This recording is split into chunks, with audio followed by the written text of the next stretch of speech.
I think they've been overworked the past 2 weeks or so, not by anyone's mistake either. It's not a mismanagement of core by any means. It's just guys just not producing out there. Price had a short start. Porcello got rocked. Erod got hurt. So, I mean, back-to-back games, day game after night game, that's going to add up after a while. So, and we already have injuries like Stephen Wright. So I think the bullpen's been really good, much better than I thought going into the season. I was worried. I was worried about Kelly. I was worried about Tyler Thornburg and Carson Smith. And Tyler Thornburg has pitched great since he came back. I think something that's huge. I think that's like a trade in itself. Thornburg, having him back in the bullpen, pitching really well. And his changeup, a curveball / whatever you want to call it, is unbelievable. The ball just dies. Yeah, I've only seen a couple of his appearances, and I know he allowed an unearned run that first time, but it seems like it's just a matter of getting him to settle into a groove and not overworking him, too quick, too fast, like Carson Smith kind of claimed.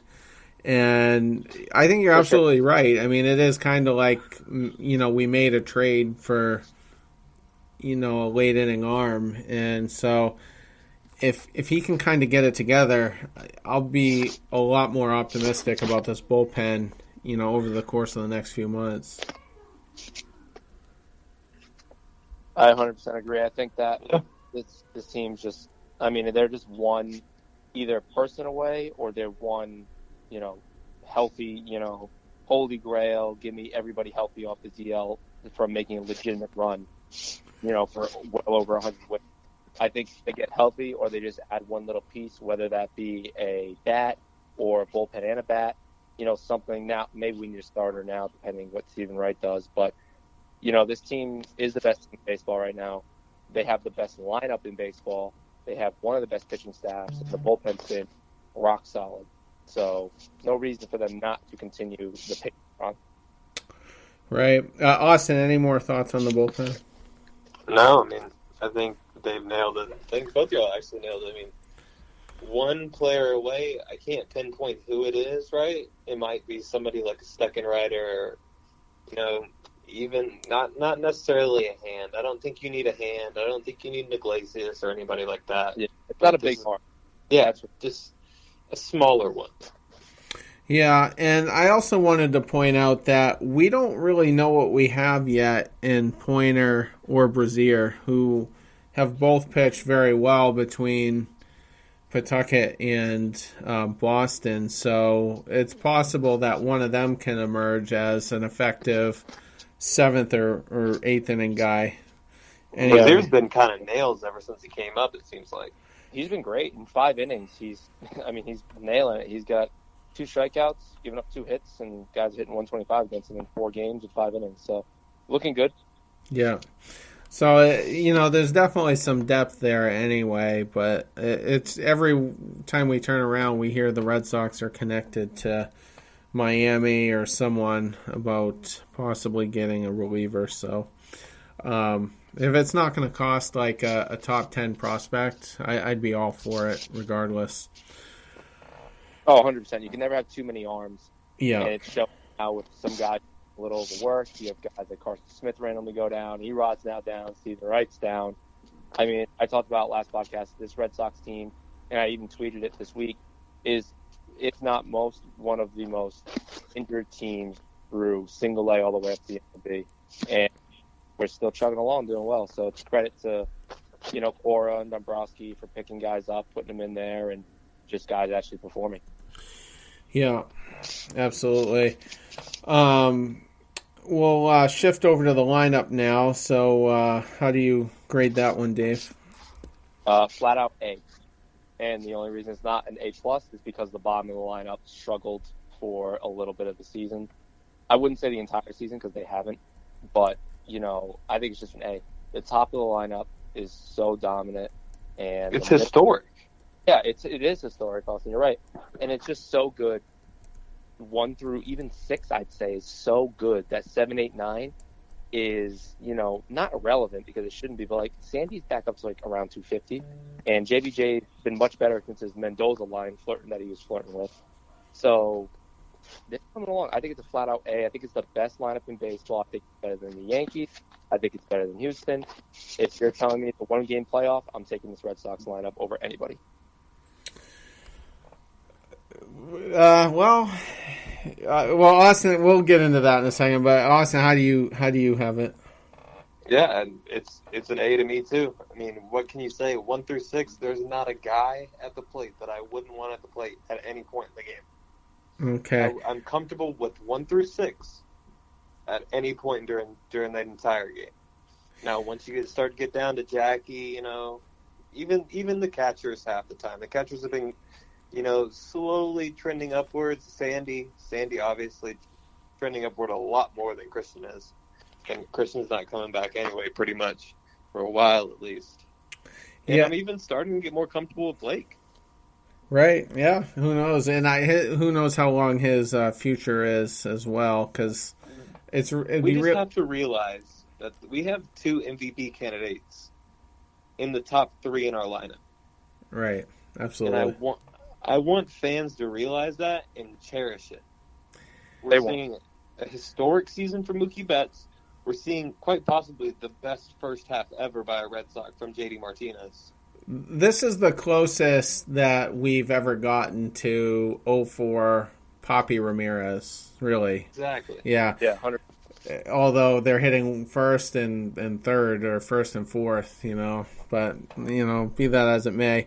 I actually, I might surprise you guys. I actually went with an A+ with this lineup. Wow. Yeah, my concerns are... That is historic. Listeners are going to go crazy. My concerns are the same as you guys as far as the bottom third. And I'm thinking maybe with Vasquez gone and maybe some increased production by Sandy. And like what Dave said with JBJ, it could be a little more, it could end up being more formidable. You also have Steve Pearce, who has hit pretty well. We don't know what we're going to get out of Brandon Phillips. He's still in low A, but he's hitting very well down there. So, and I expect he'll probably make his way up by mid to late August. But I gave him an A+. Here's just the general categories that you see on the stats pages. Right now we're first in runs scored, and we're 30 runs above the next team, which I believe is the Astros. We're first in hits, 49 hits ahead of the next place team. We're first in doubles, 18 better than the second place team. We're second in home runs to the Yankees, and we're 27 behind them, so I'm not sure we'll really catch them in that category. However, with RBIs, we are first with 23 more than the Yankees. We're first in batting average, third in OBP, and only 6 points out of first, so it's razor thin. Literally just 1 point behind, I think, the Yankees in slugging percentage, so that's game to game. One good game for the Sox, and we're leading that category. We're 8 points above the second highest team in OPS, so in a lot of major categories we're first and second in one and third in another. So that's why I gave him an A+. As much as I'd like to add a power bat for the 7th or 8th hole in our lineup, I mean, what lineup doesn't have flaws, really? Yeah. No, I agree with you. If you want to go down that road, it's an A++. This team is one of the best hitting teams of all time, and I'm no issues with that. I don't think anybody would even argue it, and I think it can only. I think it's better. I think guys like we talked about. I think Swihart's hitting the shit out of the ball. If people are watching the games, he's crushing it when he hits the ball. If he hits to somebody, so be it. But he's hitting the ball. He's back up over 200. JBJ's at 210. Nunez is at 255. That's showing promise. And Sandy's back at 242. He was at like 190 for the longest time. So everyone's trending upwards. Devers coming up to DL in a couple days. He was playing a lot better. He's up at 241.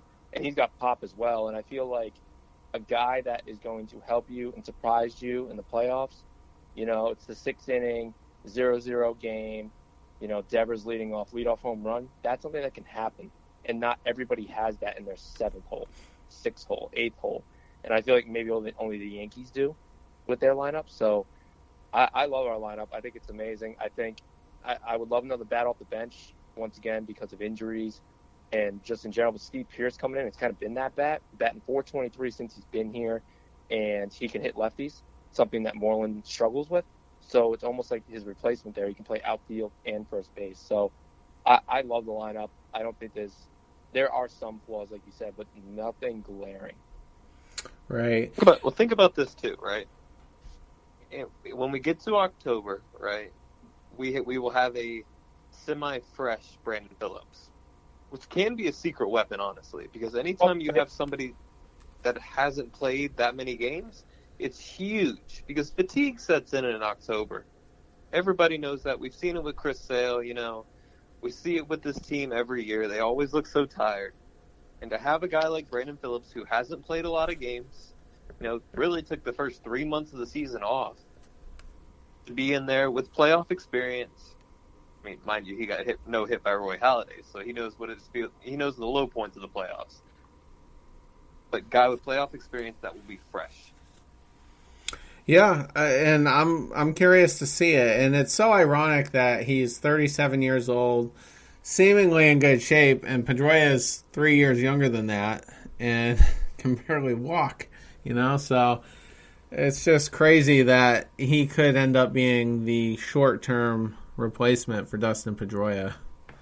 Yeah, very well could. And a big thing, I agree with you, Austin, totally. And another thing to add to that is when you don't see a guy for a while, pitchers kind of forget how to hit him, pitch to him. You saw it with Benintendi when he came up. You saw it with Devers last year when he came up.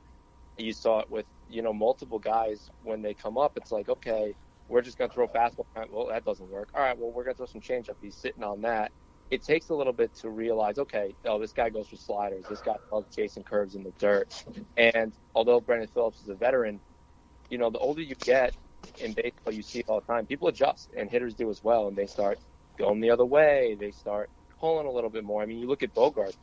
He's far away from his bugging winning years at shortstop. He's not going to bat 325 with 10 home runs to Cora as his manager. He's going to bat 285 with close to 30 home runs. And that's just an approach to the game. So I think that Phillips can come up and do a lot for this team. And I love the move by Dombrowski. And I love what Dombrowski's done so far with this team from a management side. Yeah, and we'll get to him in a little bit. So, I mean, my only concern about this lineup is really, I mean, the core of the existing guys we do have on our roster haven't really been there and done that, and Mookie doesn't have real impressive numbers in the month of October. Granted, it's a short sample size because we basically got swept twice in the ALDS. So, this is going to be a big year for a lot of those guys to really show us something, and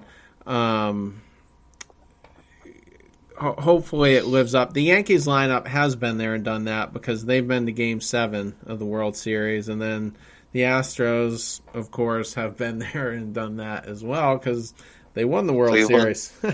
So that's what we're up against. They're setting the bar for us, and hopefully this team can come close to that bar. And, and if the pitching does their job, it's not like we necessarily have to exceed it, but we definitely need to hit better than we have the last couple of years. And the 2013 season was a bit of an anomaly. We hit 204 against the Tigers in the ALDS and then hit 202 against the St. Louis Cardinals in the World Series right after. So that was a weird series. It was a weird series, and yeah, that's why I'm saying we don't necessarily have to be better than the other teams, but we got to be close. And the pitching definitely has to be good if we're not going to have the best bats. So there's plenty of variables that can tell the story of a successful postseason run, and so that's what we'll have to look for.